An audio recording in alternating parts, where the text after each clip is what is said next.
Hello. Today I'd like to talk about the idea that everybody is happy but me.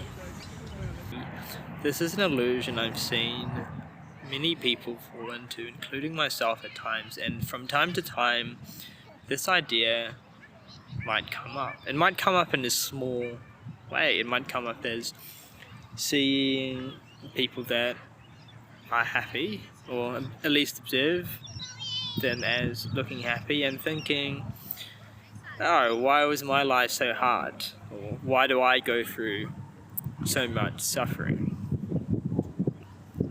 Now, when you're out and about, you see a skewed view of reality. So I'm in this park right now and I see a different view of reality to if I was in the city or if I was in a different location. And with that comes different demographics of people and different mental states. For example, I might see, and I do see many couples out here. Many couples, many people holding hands as they are walking with their dogs. However, we know from statistics that most people are single. So what I'm seeing here is a larger percentage of people that are couples. If I were to go into work in the city, and in the morning you often see people are very unhappy, suffering, very discontent, and they look very tired. At least that's how it's observed. Now, if I were to go into the city and I was only in that situation where every day the only thing I would do is get into the train in the morning and observe the people in the train, I might make a skewed perception of reality that everybody is just really tired all the time. And yes, there are many people that are tired, and we can look at statistics, but what I'm trying to say here is that when we look out into the world, we see something and we can focus on that thing. But what we focus on isn't always the truth. In fact, it's just a small sliver of what is the truth. Now, when we suffer and when we go through a good amount of suffering, when we see others that are in states that we want to be in, it can be easy to fall into the illusion of, well, everybody else has it easier than me, or that they have something that I don't have, or something that I need to get, and this makes people feel like everybody is happy, or other people are happy, but I'm not, and there's something fundamentally wrong with me that is preventing me from being in that state. I think the first thing to recognize is this is an illusion.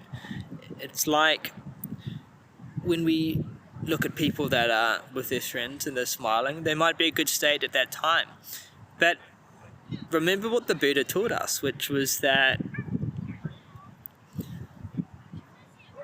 one of the three characteristics was dissatisfactoriness. There's a certain amount of dissatisfaction with everything, and that's a fundamental quality he observed in the human mind. Whether this is the truth or not must be observed through your direct experience, so it must be understood directly from you. Don't just believe it because he says it. But I think for the remainder of this video, we can just assume that this is one of the three fundamental kind of characteristics of reality: to be dissatisfied or to suffer. So we can recognize there is some dissatisfaction in every moment. When we suffer, we want to compare with other people, and we also want to avoid the internal world for the external world.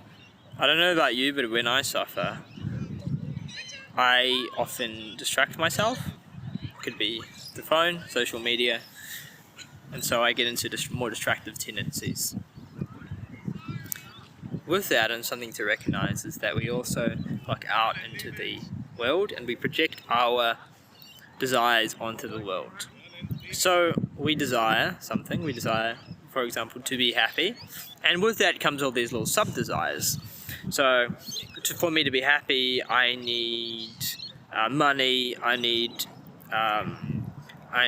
women, I need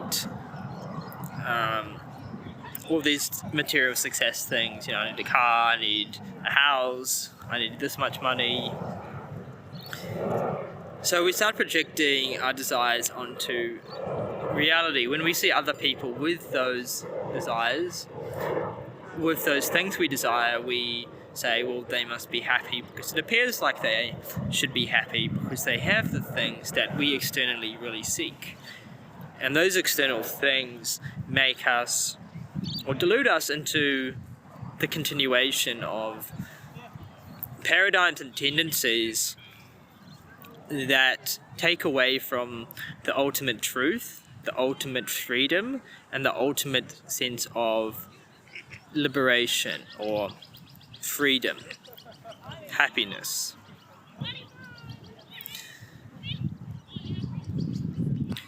And so this path is really about recognizing that. And as you recognize it, you undo the compulsive, childlike need to have that, to allow yourself to be happy. The compulsive, childlike need to have that thing, and if you don't have that thing, you think you can't be happy. But really, part of that is also your brain not allowing yourself to be happy because you think you need some depiction of some future scenario. In other words, withholding what little or what large quantity of happiness already exists there. Withholding whatever approval already exists there. And so when we can let go of the compulsive need, we can let go of the demanding nature of the childlike mind to have these things, and if you don't have those things, then you aren't acceptable, you aren't where you need to be. So in summary, the idea of others being happy and you not being happy, that this is an illusion, and it's coming from your brain projecting out into that external world. When we can recognize this and recognize the desires that we have projected onto the world and that we see in other people, we think or incline our mind into the desire to be more like so and so or have such and such. And this can be even as subtle as having a certain state they may be in. Could be, you see non-duality YouTubers and you say, I wish I could be in such a blissed out state, or a state of peace, or the way they talk or the way they communicate. I wish I could be like that person.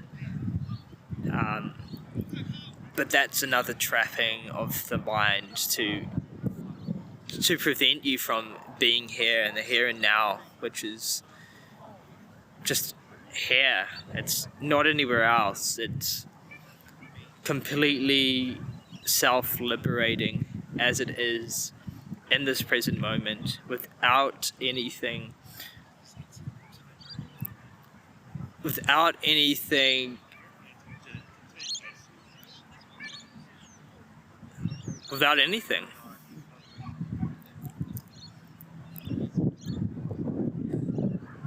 So shifting into that state really is about recognizing that illusion